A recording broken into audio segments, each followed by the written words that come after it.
I'll now request Dr. Muktesh Chandra, and for all those who probably, he's a well-known figure. I don't need to introduce him, but I must share it with people that the organization which I have the privilege of heading today, the groundwork and the foundation was laid by Dr. Muktesh Chandra.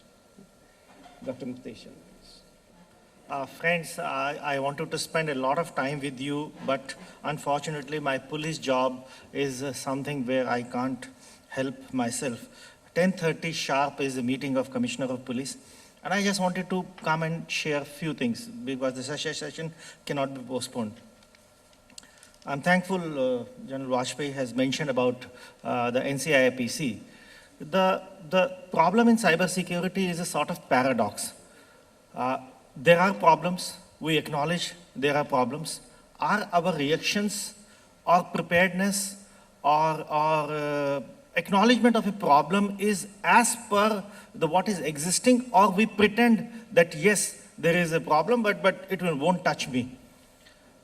Like every day, hundreds of people die on roads in Delhi, in all over India, and I was traffic chief of Delhi. I know every day 5 people used to die a few years back.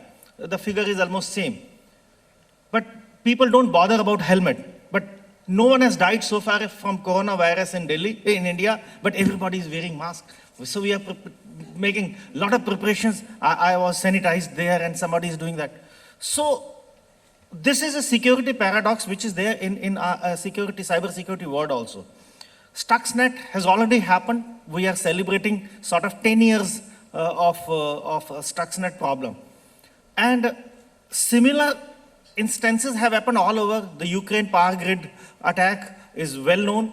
Now, do we say that it won't happen to us for some reason, or are we prepared for it? So the first step towards solving a problem is to acknowledge that there is a problem and we have to do something about it. The next is, are there finances available? I spent few months studying cybersecurity at Chevening Cybersecurity Fellowship at Cranfield University. 1.9 billion pounds for 5 years as a part of the national strategy UK is spending. And that is why UK is #1 in the cybersecurity index, whereas so many other countries, including India, slipped down the cybersecurity index for certain reasons. So in every power utility in India, when we are talking about, is there an organization? CISO is there, I know, because we did a lot of work that CISO should be appointed. But is there a security organization? Is there a security budget that this is what we are going to spend?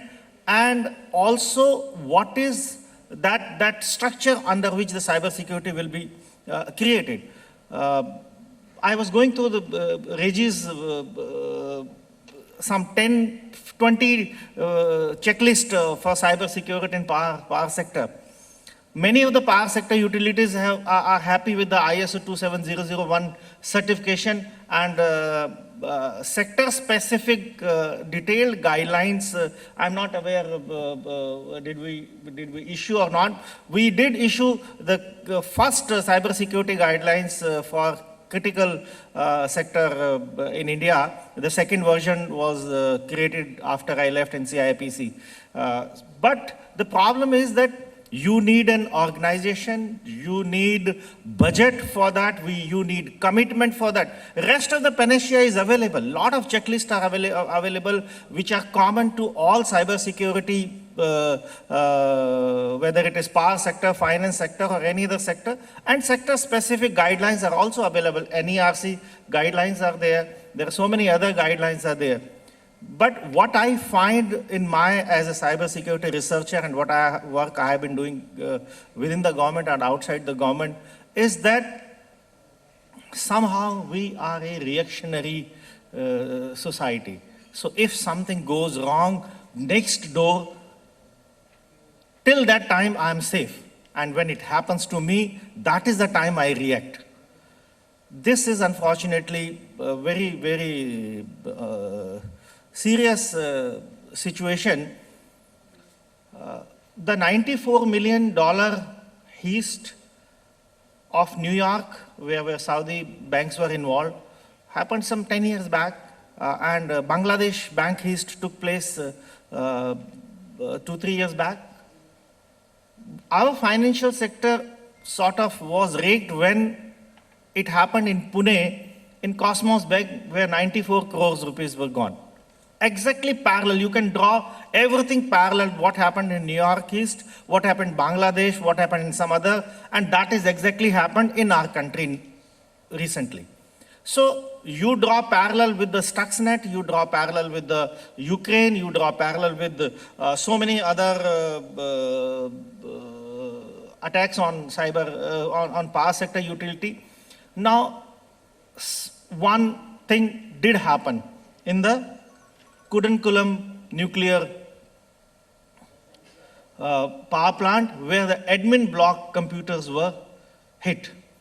And it was said that there is an air gap. Now, air gap is a myth. As a cyber security researcher, I know air gap is a totally myth. The Iranian nuclear installations were also air gap, but still it was able to penetrate. So this is a sort of false cyber security, sense of cyber security, that there is an air gap.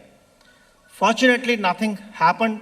The highest power generating power plant, nuclear power plant, was safe, no disruption, nothing. But it did enter.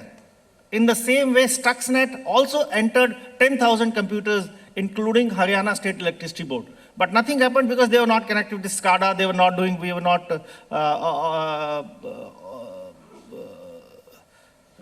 they were not probably intending to attack us, and it did slip out and came to Indian systems also. So, I also want to mention about the UK model. They have converted cybersecurity threat into opportunity. So they have created a lot of business opportunities, creating cybersecurity products, cybersecurity companies, cybersecurity insurance. We are not talking of insurance so far, but in UK there are a number of companies which are specializing in cybersecurity insurance now. So they are now selling from threat to opportunities they have come.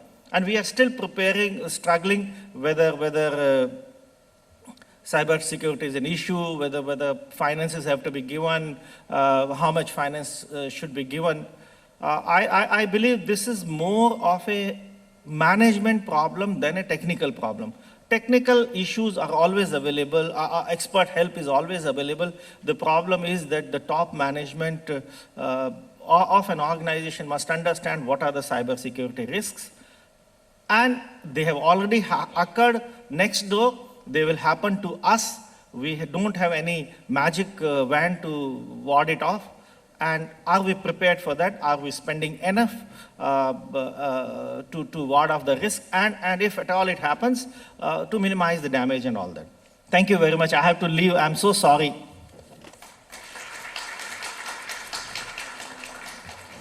Sir, I'd request you to kindly stay back for just a moment. We will request our chair, Dr. Ajit Bajpai, to please present a small token of our appreciation and gratitude to Dr. Muktesh Chandar. Ladies and gentlemen, a huge round of applause for Dr. Muktesh Chandar, Special Commissioner, Delhi Police. Can we have a big round of applause, ladies and gentlemen?